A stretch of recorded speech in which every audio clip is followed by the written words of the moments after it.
Laitie. Thank you so much for being here today. We're so grateful that we get to interview you. I would love if you could introduce yourself. Hi, thanks for having me. I'm real excited. My name's Laitie, Laitie Montai. I am very excited to be here. I would love if you could tell us what your book is about.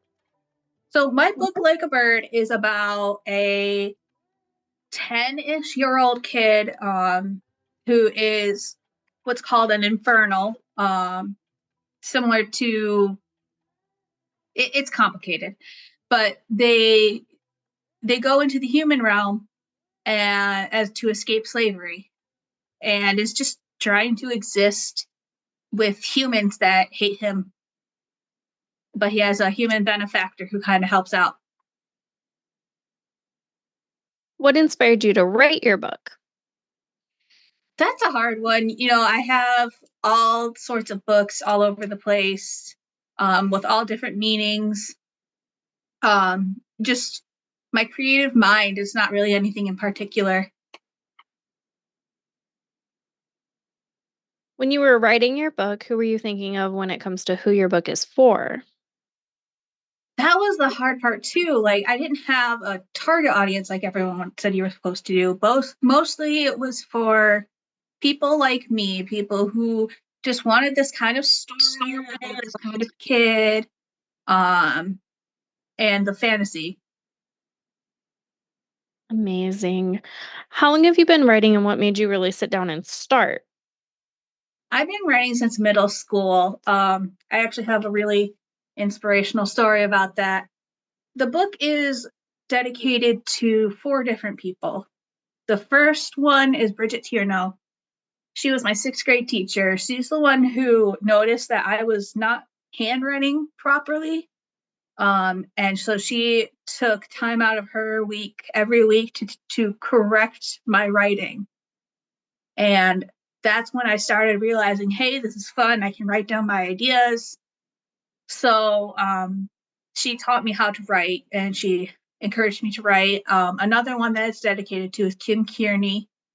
In high school, she started to really encourage my stories, even though she really had no personal interest in the subject matter. And so I've been doing it since middle school. That would be about 15, at least 15 years. Love that. What is your schedule like when you are writing a book? My schedule is very rough, because I have a day job and I have a bunch of chronic illnesses. So I don't really get much time to write or read even. But when I do, I sit down, and I have ADHD, so I hyper focus. I manage to get a lot done, and I I I want to set a certain day of the week out for writing, but right now that's just not in the cards. What do you need in your writing space to help you stay focused? Fidget toys sometimes, mostly chewable, because if I'm messing with my hands, I'm not likely to type. um, I need my Google Docs working and proper, and I need either instrumental or a language I can't understand playing. Like if it was playing Spanish, I would be looking for words I understand, or I would recognize a word, and that would just throw me off. Love that. What is your favorite writing snack and drink? I love milk. Absolutely love 2% milk. And for a snack, it changes. Right now, there are these Sour Patch gummies that are only grape in the packet, and those are amazing. Just amazing. Love it. What type of books do you personally enjoy reading? I've really been into historical fiction the past couple years, particularly the Tudor era, and Eleanor of Aquitaine. um, but I also do love to read fantasy.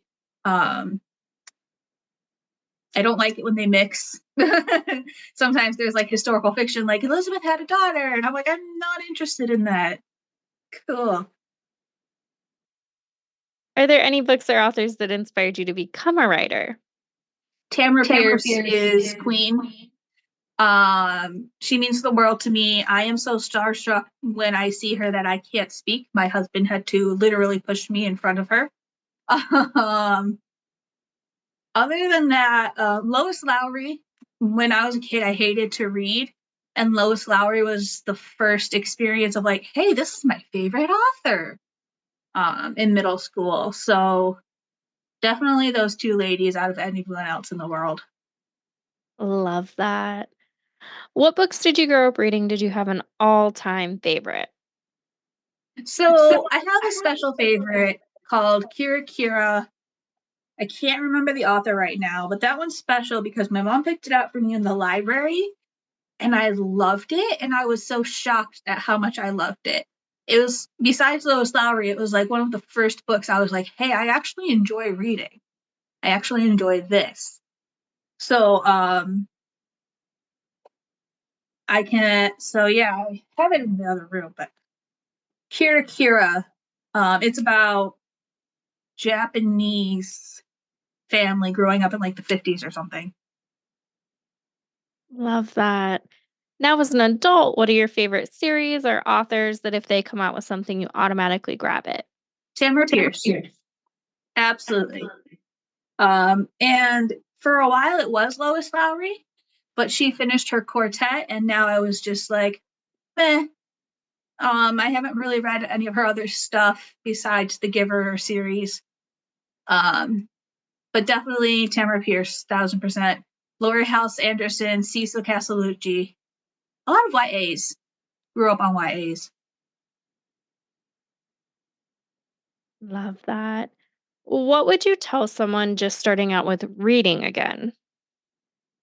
Um, do not put any limits or rules on yourself. If you don't want to read this book that you're like 5 chapters in, put it down, put it away, don't worry about it. Just read what you want when you want, give yourself radical permission to read however you want to. So amazing. On the other side of that, what would you tell someone just starting to write their own book? Just keep writing. We all say it a million times, but it really does make a difference when you have that belief of just keep doing it. Love that. What's one thing that people are generally surprised to find out about you? That I write. Um, that I write and that I that I have depression. One of my chronic illnesses is depression, and I'm just so happy and cheery all the time. People are like, "Wait, what?" But also because it's not as big a part of my life as I want it to be, people are very surprised to find out, "Oh, you're a really good writer." And I'm like, "Yeah, here's my book." Love that. Is there anything you would like to say or add? Just another continuation of just keep writing, guys. It's gonna be great. It's gonna be worth it, and it'll be a great trip. Love that. Where's the best place for readers to find your book? I know some readers love signed copies. Is that an option? And the best place to connect with you? My book is currently only on Amazon. I'm still figuring out how to publish it in other places for free because I don't have any money. Um, you'll have to DM me about a signed book because I live in one area. I don't really know how I would get a signed book to you, but I'd be happy to try. And you can find me on Twitter, Laitie, Laitie 315. Amazing. Well, thank you so much for being here today. We're so grateful that we got to interview you. We'll be sure to drop those links in the show notes. That way everyone can find you. And again, thank you so much. Thank you so much. You all have a wonderful day.